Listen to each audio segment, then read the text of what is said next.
Let me now create a sketch to demonstrate these tools. In order to create a sketch, click on the Create Sketch tool. Choose a plane, say the XY plane. Let me now draw a circle.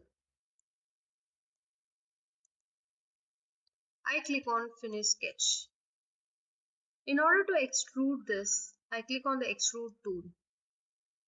The Extrude panel appears and it has a lot of options. I would discuss this in detail in the next video. As of now, I extrude this to a length of 50 mm and now I click on OK. As I click the Free Orbit tool, I can move around the body as shown.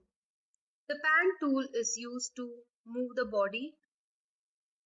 I now wish to get the details of this edge.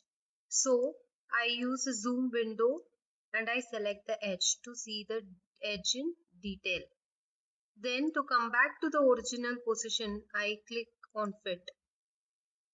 To come back to the original isometric view, click on the Home icon. When I started making the sketch, there was only one label origin here. Now you can see two additional labels named bodies and sketches here.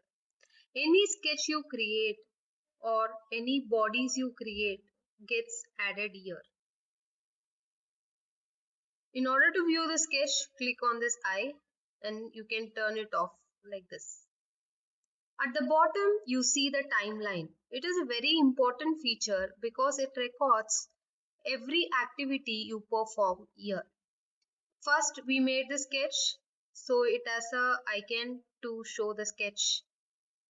And second, there is one more icon, that is the extrude icon, because we performed the extrude operation next. As you continue making other operations, it keeps getting added here. That's it for now. See you in the next video.